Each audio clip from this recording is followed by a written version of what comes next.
શું નામ છે તમારું? અચ્છા, તમે અહીંયા કેમ આવો છો? અચ્છા, ભણવા કોણ ભણાવે છે અહીંયા? અચ્છા, ક્યાં રહો છો તમે?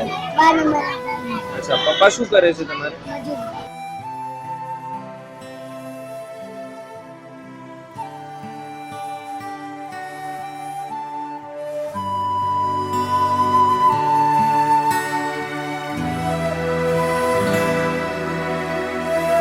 ભણાવવાનું તો અમે થોડાક સમયથી છે.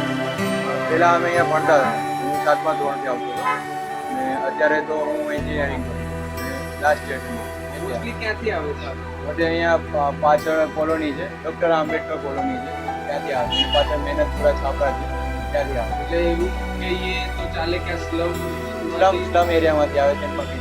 અહીંયા મજા આવે છે ભણાવવાની? હા, મજા આવે. કોઈ સેલેરી તમને આપે છે કે તમે એમને તમારું મન છે એટલે તમે વોલેન્ટિયરશીપ કરી છે. સૌથી મોટો યોગદાન તો આમ તો માતા પિતાને જાય, પણ સેકન્ડ નંબરે તો અમારા સર જ આવે. ઇક્વલ કહીએ તો પણ ચાલે. ભગવાને કીધું છે કે તું તારું કામ કરતો જાય, એનું ફળ મળશે. યોગદાનમાં તો એવું હતું કે કોઈકને ભલા માટે કરવું છે એટલે સમય અને યોગદાન એનો ખ્યાલ ન રહ્યો. એ આજથી જે 17-18 વર્ષ પહેલાં જે મેં ચાલુ કરેલું, આ પરિણામ ધ્યાનમાં રાખીને નહીં પણ કોઈકનું કંઈક સારું થાય છે. જ્યારે અમારે ત્યાં એનું પરિણામ આવવા લાગ્યું એટલે મને ખૂબ આનંદ થાય છે. 17-18માં 15થી 20 છોકરીઓ ગ્રેજ્યુએટ થઈ.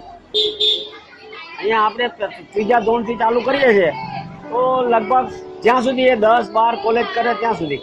પણ પેલું કોણ બનેગા કરોડપતિ ચાલતું હતું એ વખતે. એટલે મેં એ વખતે કોણ ખાયગા કોણ, કે જે બાળકો 1થી 100 શીખે, ઘડિયા શીખે, એવા બાળકોને અમે લોકો અવારનવાર બોલતા અને જતા લત્તામાં અને છોકરાઓને ઇન્ટરવ્યૂ લેતા. જે લોકો બોલતા એમને અમે કોણ ખવડાવતા. એટલે ધીરે ધીરે બાળકોને એમ થાય કે આવતા મહિને આવશે, આપણે શીખી જઈએ. એવી રીતે ધીરે ધીરે ચાલુ કરેલું. કોઈને પણ મદદ નહીં કરીને તો આ સમાજ પાછો પડતો જાય. પૈસા કમાવા એ અગત્ય અલગ વસ્તુ છે અને કોઈને કંઈક આપવું એ અલગ વસ્તુ.